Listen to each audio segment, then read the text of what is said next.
자, 오늘 문제 보도록 하겠습니다. 문제 보기에 앞서서 다음 주는 우리 설하고는 상관없죠. 다음 주 바로 강의하죠. 네.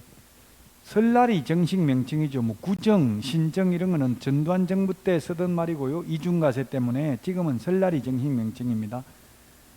다음 주에 할 내용 미리 보고 문제 풀도록 하겠습니다. 부동산 거래 신고 제도가 시험에 2문제 정도 출제됩니다. 계약 체결로부터 30일 이내에 신고 관청에 신고해야 되는 제도가 있습니다. 매매 계약의 경우 여기에서 2문제 정도 시험에 나오고요. 그리고 2021년 6월 1일부터 주택임대차 신고가 신설됐습니다. 보증금 6천만 원 초과하거나 월차임 30만 원 초과하는 임대차에 대해서 신고해야 됩니다. 그래서 요즘 시중에는 보증금 30만 원, 관리비 30만 원 이렇게 해가지고 60만 원 받는 경우도 있더라고. 서울에 보니까. 그럼 신고 안 해도 되죠. 30만 원 초과니까 30만 원 초과하거나 보증금 6천만 원 초과 둘 중에 하나가 해당되어야 한다고요?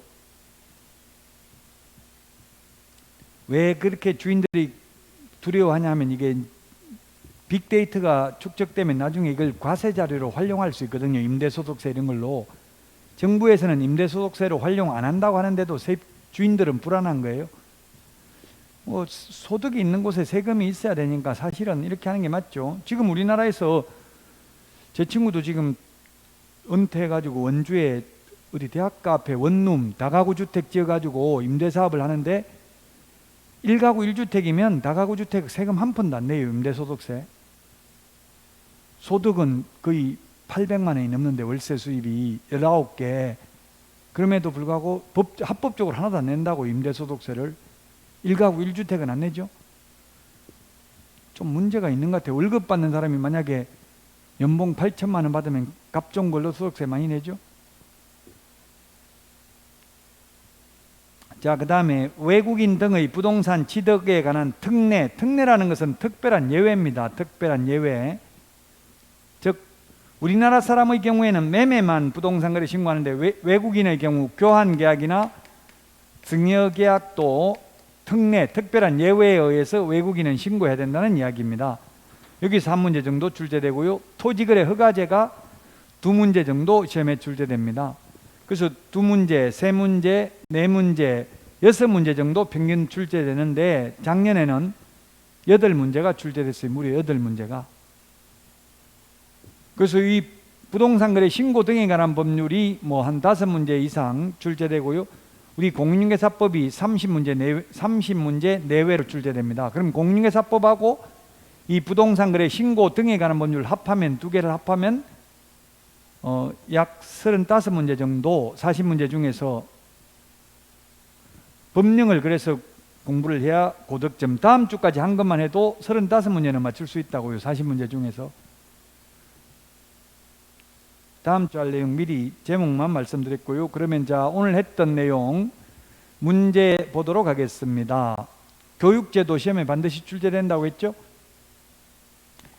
교육 시간이 명시되어 있지 않는 것, 거래사고 예방교육이라고 했죠.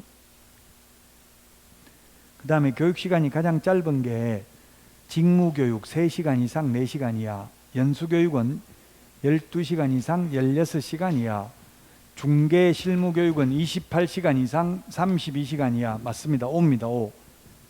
매수 신청 대리 실무교육은 32시간 이상 44시간 이하라고 했죠. 그래서 교육시간 다 기억해야 되고요.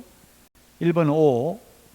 2번 국토부 장관, 시도의사 및 등록관청은 부동산 거래 질서를 확립하고 부동산 거래 사고로 인한 피해를 방지하기 위하여 부동산 거래 사고 예방을 위한 교육을 실시하려는 경우 교육일 2개월 전까지가 아니라 10일 전까지죠. 10일 전까지. 연수교육이 2개월 전까지 통지잖아요. 거래사고 예방교육은 10일 전까지 공고하거나 통지해야 됩니다. 2개월 X입니다. 연수교육이 2개월입니다. 연수교육은 2개월 전까지 통지. 나머지 중개실무교육, 경매실무교육, 매수신청대리 실무교육은 통지 규정이 없습니다. 왜냐하면 누가 개업할지 모르잖아요. 자격증 딴 사람 중에서. 자기가 개업하려면 알아서 찾아서 교육을 받아야 되고요. 그래서 교육 받으려면 한국공인중개사협회, 새대한공인중개사협회 또는 제가 교육하고 있는 데는 당국대학교 열린사이버대에서 하고 있는데, 거기 동국대학교 지금 한번 치보세요. 동국대학교 공인중개사 실무교육 이렇게 치면 나옵니다. 사이트. 알아서 찾아서 받아야 됩니다. 실무교육은. 연수교육은 2개월 전까지 통지, 거래사고 예방교육은 10일 전까지 공고하거나 통지다. 그래서 X. 자, 3번입니다. 실무교육 내용하고 연수교육 내용을 구분해야 됩니다. 실무교육은 법제도의 변경이 아니라 법률 지식이 들어가야 되고요. 연수교육이 법제도의 변경상이라고 했죠. 연수교육을 2년마다 한 번씩 하니까, 그래서 실무교육 X. 답은 연수교육이 법제도의 변경사항, 그 다음에 중개 및 경영실무, 직업윤리 등이 되겠습니다. 연수교육. 자, 그 다음에 자격정지, 자격취소 누가 한다고 했습니까? 교부한 시도지사. 모든 결정권자와 변경권자는 똑같다. 자격증 준 사람이 자격 취소도 하고 자격 정지도 할 수 있습니다. 시장군수구청장 X.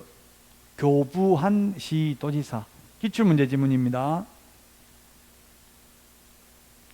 자, 그 다음에 자격증을 교부한 시도지사와 사무소 소재지 관할 시도지사가 서로 다른 경우에는 사무소 소재지 관할 시도지사가 자격정지, 자격 취소하는 게 아니라 교부한 시도지사입니다. 다만 우리 프린터 54번,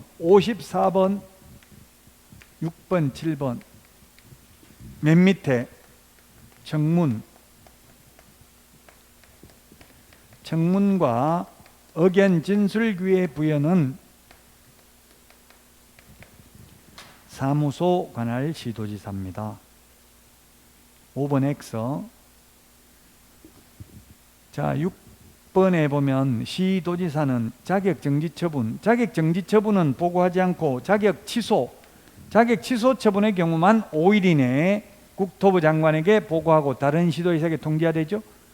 5일이라는 숫자 공인중개사법에 오직 여기 한 번만 나옵니다. 여기만.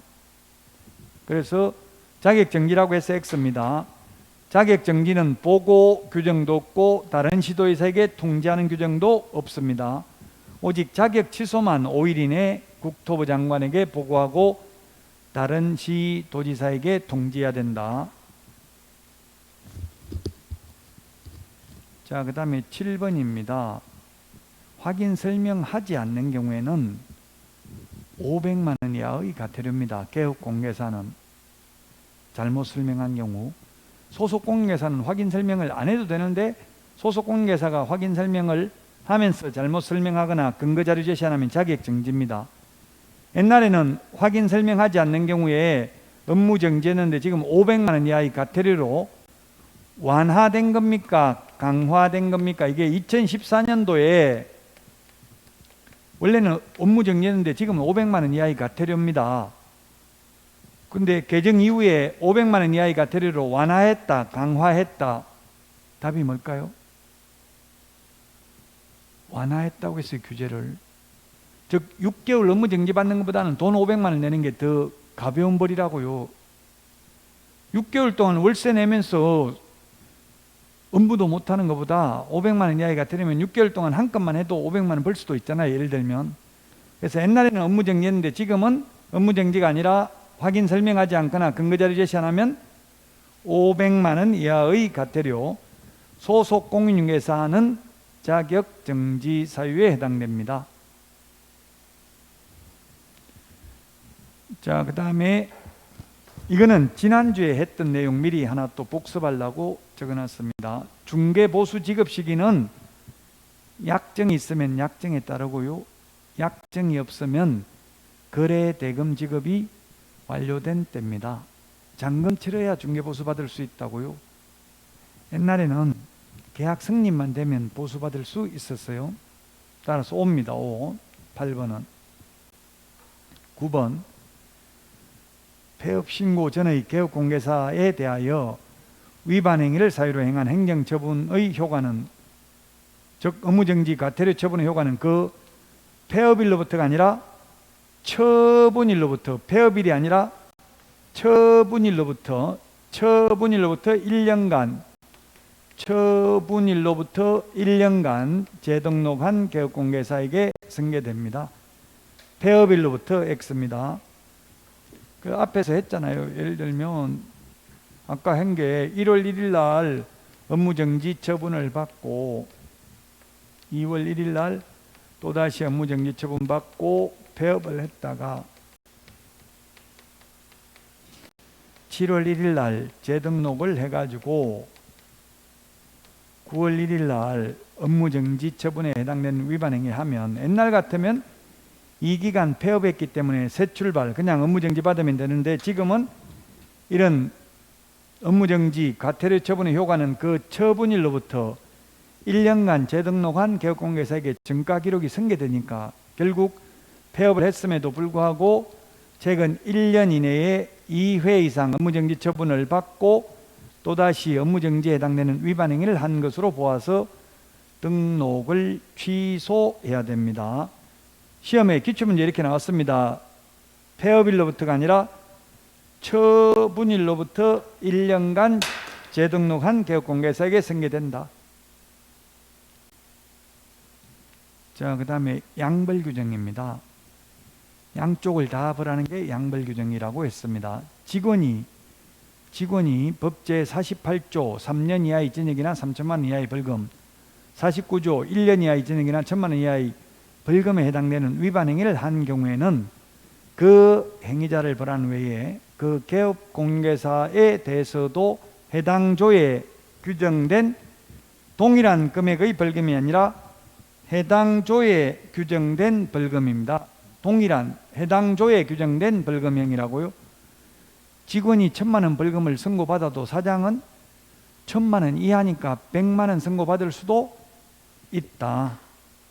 동일한 금액 X, 해당 조에 규정된 벌금형을 구한다.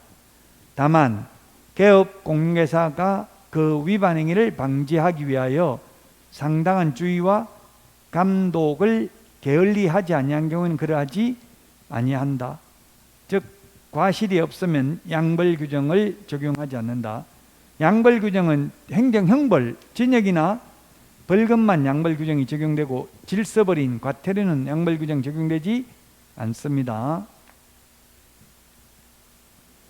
자, 그 다음에 이거 10번 X고요. 11번은 공인중개사 및 개업공개사가 아닌 자도 이 법에 따른 과태료 처분을 받을 수 있다. 기출문제인데 맞네요.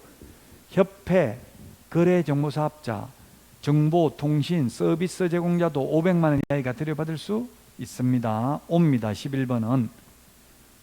자, 포상금 한 건에 얼마라고 했어요? 포상금 50만 원이라고 했죠? 50만 원 중에서 최대 50%, 100분 50까지 국고에서 보조할 수 있죠? 전부라는 말 때문에 X입니다. 전부. 자, 우리 프린트 56번에 맨 마지막에 2분의 1에 동그라미 10번 포상금은 국고 보조 비율이 50%, 50%나 2분의 1이나 100분의 50이나 같은 말이죠. 50%, 2분의 1까지 전부 X라고요. 최대 2분의 1, 50%, 100분의 50까지만 국고에서 지원할 수 있습니다. 협회에서 지원할 수 있다. X입니다.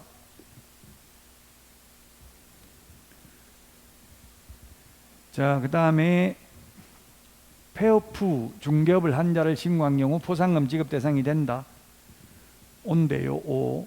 포상금은 무부양, 광시, 공시. 오늘 프린트 포상금 비교하는 프린트 내드렸잖아요.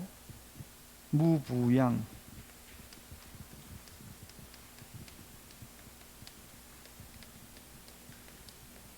무부양, 광시, 공시. 이게 기출문제인데 13번. 그럼 이게 어디에 해당되겠어요? 무부양, 광시, 공시 중에 어디에 해당되냐고. 13번이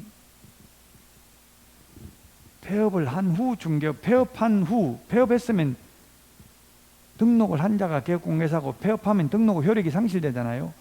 무등록 중개업자에 해당돼요. 무등록.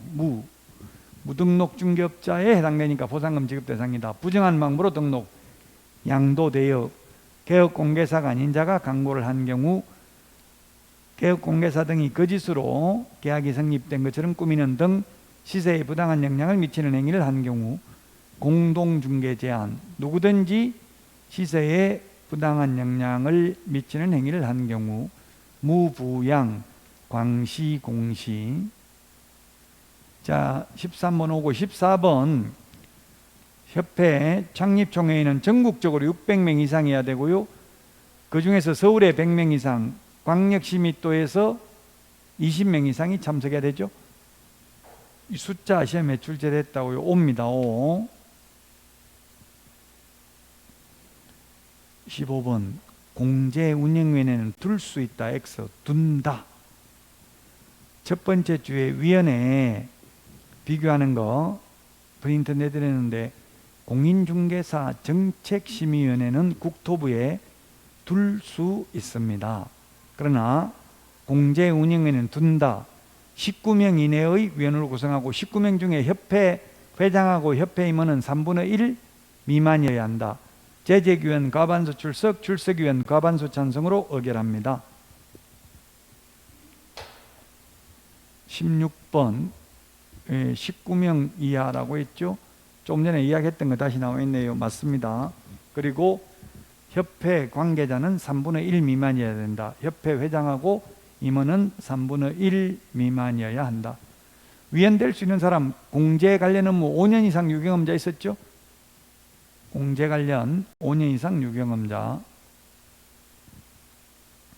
자, 그 다음에 협회는 공제사업 운용 실적을 매 회계년도 종료 후 3개월 이내에 일간신문 또는 협회보에 공시하고 협회 인터넷 홈페이지에도 게시해야 됩니다. 안 하면 500만 원 이하의 과태료. 협회는 오로지 500만 원 이하의 과태료밖에 없다고 했죠. 자, 3개월 우리 프린트 아까 동그라미 했나요? 3개월. 43번에 동그라미 5번 밑줄 지났어요? 3개월입니다.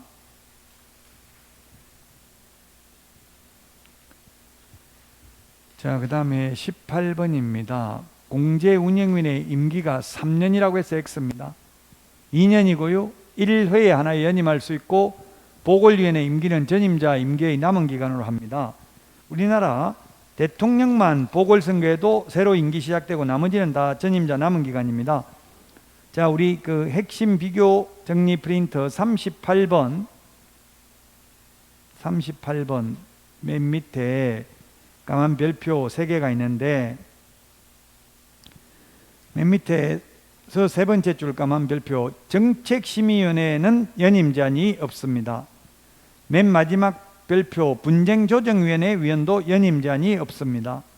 그러나 맨 밑에서 두 번째 까만 별표 공제운영위원, 주택임대차위원회 위원, 상가임대차위원회 위원의 경우 1회에 하나여 연임할 수 있다고 되어 있죠. 한 차례만 연임할 수 있습니다. 3년 X입니다. 3년은 뭐가 3년입니까? 거기 분쟁조정위원회는 3년이죠. 임기가. 분쟁조정위원회 임기는 3년이고 나머지는 다 2년입니다. 그래서 18번 X. 19번 협회는 재무건전성 기준으로 지급 여력 비율은 100분의 100 이상을 유지하여야 한다. 맞습니다. 이걸 유지하기 위해서 지금 현금을 900억을 보유하고 있습니다. 지급 여력 비율이라는 것은 돈 달라고 하면 100% 줄 수 있을 만큼 100%나 같은 말이잖아요. 100분의 100, 1. 100% 돈 줄 수 있을 만큼 현금을 가지고 있어야 된다. 지급 여력 비율은 100분의 100 이상이고 책임준비금은 공제료 수입액의 100분의 10 이상이라고 했죠. 책임준비금은 100분의 10 이상, 지급 여력 비율은 100분의 100 이상입니다. 자, 그 다음에 개업공개사가 아닌 자가 표시광고한 경우 포상금 지급 대상이다. 무부양, 광시, 공시, 광. 개업공개사가 아닌 자가 표시광고를 한 경우입니다. 20번도 맞습니다. 18번 틀리고 19, 20 다 맞네요.